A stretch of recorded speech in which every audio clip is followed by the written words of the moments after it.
product. And in our gardens, especially at this time of the year, the plants in the gardens are getting pretty tasty right now, aren't they? They are. Nice. In most cases, nice growth and nice succulent growth, and pests will come and visit those, whether it be a insect or a disease. This, as the temperatures warm up, we can start to see like two-spotted spider mites, although they're very hard to see because they're very tiny. So and they're mostly on the undersides of the leaf. That's another thing that when you're looking at a plant, you may see something that's the color's not right, or you might see some holes, or you might see a little bit of yellowing or speckling on the leaves, but you don't see any insect, big old bug crawling around. Yeah. And they might still be there, and especially mites, aphids, even thrips can all be on the underside of the leaf. So we kind of have to look. And of course, aphids, mites are sucking insects. They stick their mouth parts in the leaf surface, and then they remove sap. And then they can cause discoloration. Usually you'll start to get a fading out. If the leaf is normally green, then you'll get a fading out of that color, and you'll start to hopefully notice that something's not quite right. Why is the color fading in either part of the plant or all the plant? And early on, it might just be a little bit of speckling on a few leaves. But later on, as those populations build, and both mites and aphids can populate very well, they can exponentially increase their populations. Some things, caterpillars and some beetles and things, they might only have one generation a year, and you might only, so you have to have multiple of those, either the caterpillars or the adult beetles on the plant to cause a lot of damage. Like Japanese beetles would be, an example of that. But aphids and mites and thrips will have multiple generations in a growing season. And the warmer the weather, the more they can have. Are there some of these that we can use the white paper test on? Oh, yes, definitely those. Now, aphids are a little bit bigger, although, and they will be different colors. A lot of times they're camouflaged. You have green on a green leaf. They might not be the exact same color, but usually they're a little lighter in color. There's green peach aphids, for example, because they're green, and they first found them on peaches, but they will get on other crops. And so you just have to look for that. And they're big enough to see. Turn the leaf over and you can see them because they generally are grouped together. Mites are tougher to see, and the white paper test works very well with them because you can hold that underneath the plant, tap the plant, they will fall, and you'll see them crawling around on the white paper. Yeah. And then they're there. Yeah, because generally we think of that as in the wintertime. With our indoor plants, we're seeing a problem with them, and the white paper test works very well for that. Works very well. And, some of our flowers, not all plants are equally susceptible or equally resistant to these pests. Some things they don't seem to bother.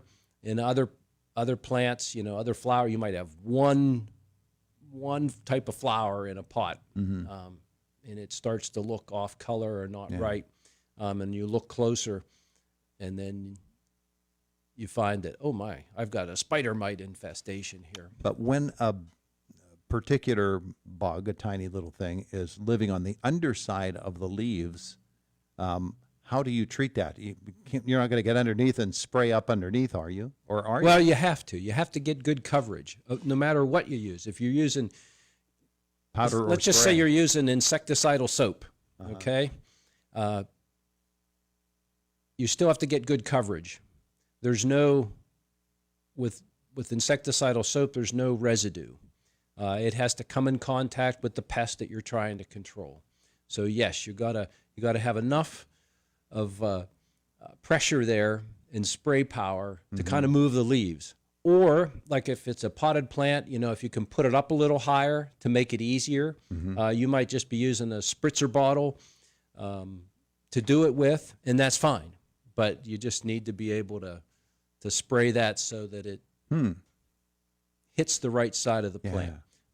You know, and if you have a pump up sprayer, you know, a lot of time, you know, you pump that up. So the more you pump it, you get to a point where you can't pump it anymore. So it's at its maximum pressure. And then that's going to go into the, you know, that you have a better chance of moving the leaves around a little bit and getting better coverage on those. When we see that a plant does have holes in the leaves or is yellowing, or something we can see that's obviously this thing's sick for some reason, is it too late for that particular plant? Can those plants be salvaged? Is it a case of, okay, take off the sick leaves and leave the healthy ones behind? Or is that a might be all of the above, species by species type of thing? Yes, some plants are more able to respond to that and take more stress. Some plants, you know, yes, you can take off, especially with spider mites, because like they'll get on cucumbers and you might lose, you'll start to see whole leaves fading. Well, you can pinch some of those leaves off, and as long as you have new growth coming, then you're probably going to be okay. Yeah, is the plant going to take a little bit of a hit and maybe stress it a little bit? Yeah, and might not get as many pickles or cucumbers on there, but you can still salvage that and take care of that pest problem by pinching those leaves off. And the same thing's true on, like on a tomato plant. A lot of times we'll start, especially with all the wet, damp weather we've had, we're going to see a bunch of early blight, septorial leaf spot. We'll probably see bacterial speck and spot, just with the way things are going here. So we got to spray now. Yes. Spray now, preventatively. With diseases, pretty much it's all preventative. We have to prevent the disease spores from landing and growing. The plant can handle some of that. And then especially with tomatoes, because we're getting new growth on top, we can pinch off some of that growth on the bottom, which will reduce the amount of inoculum that's there, clean the plant up, and help it do better. And that, you know, that's a piece of the integrated pest management, or IPM, you know, and how we manage pests. Holes in leaves. Spackle. That could be, yeah. That can be a disease, or it might have been an insect. And when the plant's young, if it gets a leaf spot, which is usually caused by a fungus, it could be something else, but mostly fungal spots will cause leaf spotting. But when the plant's young and before the leaves fully mature, those can be a little dot on that leaf. But the plant continues to grow, the leaves continue to expand, and as they do that, you've got a dead spot there. And what happens is it becomes a shot hole then, because that tissue dies, but the leaf continues to grow, and it kind of separates itself from that dead spot. And the dead spot will drop out, and you have a hole in the leaf. And so you first think, oh, I have holes in my leaves. There must be something eating the holes in the leaves.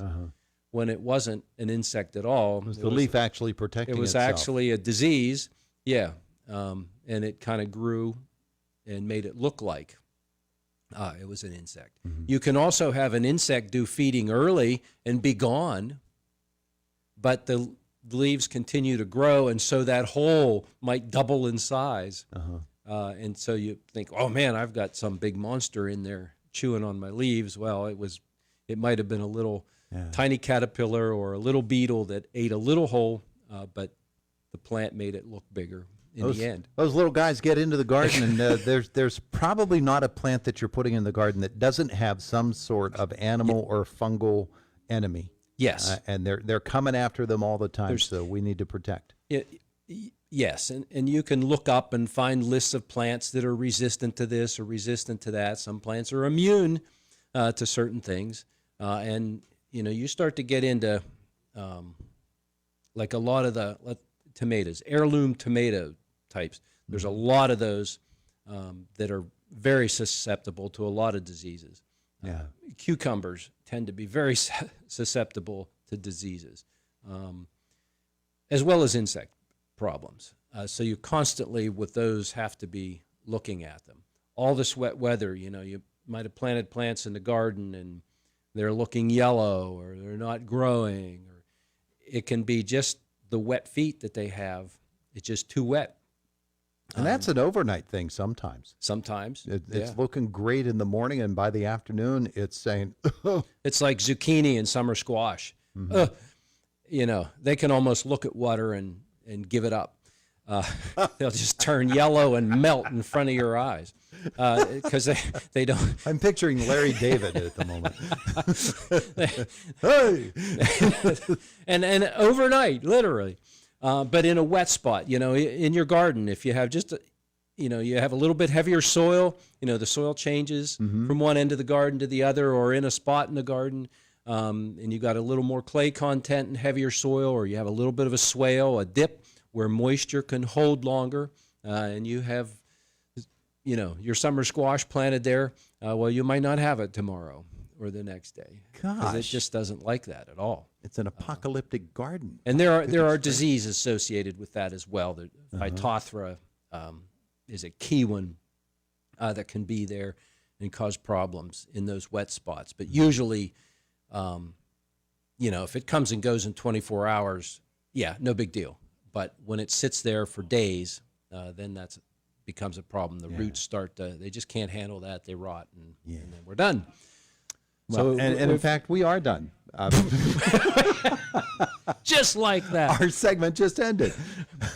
So keep an eye on your plants and keep ahead of the problem. There you go. He's Bob Pollock from the Extension. We go through this lunacy every Friday if you'd like to join us at 7:45 on Friday mornings. Thank you, Bob. You're welcome. It is the voice of Indiana County. It's WCCS 101.1 FM, AM 1160, and WCCSradio.com. Fox News up next. We're going to meet Corey Hessen, the CEO of Homer City Redevelopment, in our next half hour.